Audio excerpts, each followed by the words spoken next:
নমস্কার বন্ধুরা, মিতার রোজকার রান্নায় আপনাদের স্বাগত। আমি আজকে চিকেন ভুনা মশলা করে দেখাবো আপনাদেরকে। এইটা হাফ কেজি চিকেন আছে, এটাকে ভালো করে ধোয়াধুয়ি করে আমি এতে 1 চামচ কাশ্মীরি লঙ্কা গুঁড়ো, 1 চামচ নুন ছোট চামচে, আর আদা রসুন পেস্ট দিয়ে এটাকে ম্যারিনেট করে রেখেছি। এটা আধ ঘন্টার পরে আপনাদেরকে দেখাবো।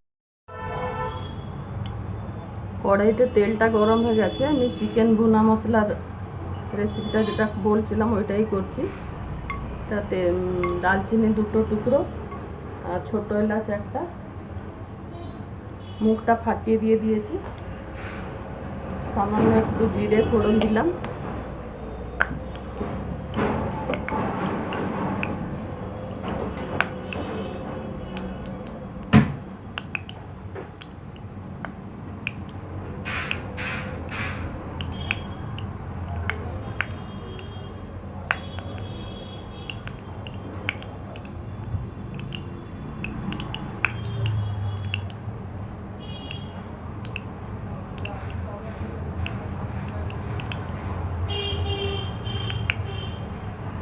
এবারে পেঁয়াজটা দিয়ে দিচ্ছি আর ক্যাপসিকামটাও দিয়ে দিলাম, কাঁচা লঙ্কাও একটা একসাথে দিয়ে দিয়েছি।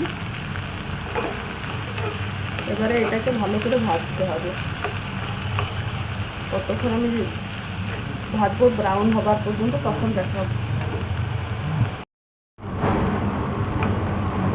এবারে আদা রসুনের পেস্টটা 2 চামচের মতন আছে, বড় চামচে, এতে দিয়ে দিলাম।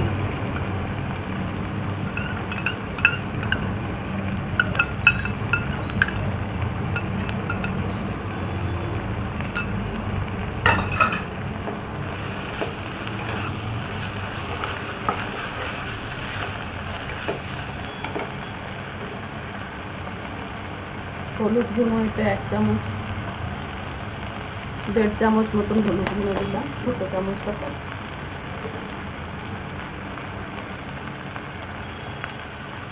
কাশ্মীরি লঙ্কা গুঁড়ো 1.5 চামচ দিলাম।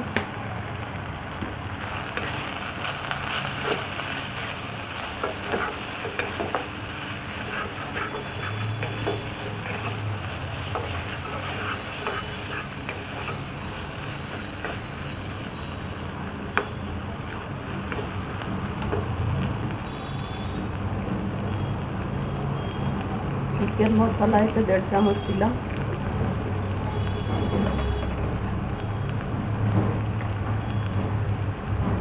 গরম মশলাও হাফ চামচ এতে দিলাম। এবারে একটু এটাকে আর একটু ভালো করে কষতে হবে, তারপরে আমি দেখাবো। কস্তুরি মেথি একটু দিয়ে দিলাম। এটা দিয়ে এবারে চিকেনটা দেবো। এটাকে ভালো করে মিশিয়ে দিয়ে চিকেনটা যে ম্যারিনেট করে রেখেছিলাম ওকে দিলাম।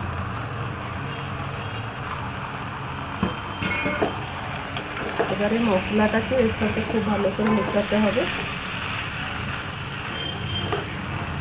আর স্বাদ মতো নুনও দিয়ে দিচ্ছি।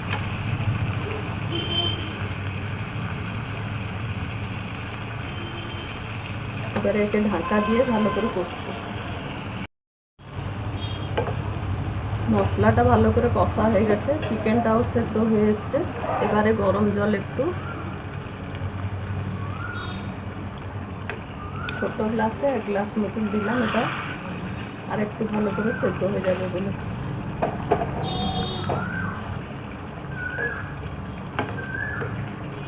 হবার পরে আমি দেখাবো। আমার চিকেন ভুনা মশলা খাবার মতন রেডি হয়ে গেছে। আপনারাও এইভাবে একবার করে দেখুন। একটু ধনেপাতা কুচি ওপরে দিয়ে দিলাম। আপনারাও একবার করে খেয়ে দেখুন। ভালো লাগলে আমার চ্যানেলটাকে লাইক, শেয়ার, সাবস্ক্রাইব করুন। ধন্যবাদ।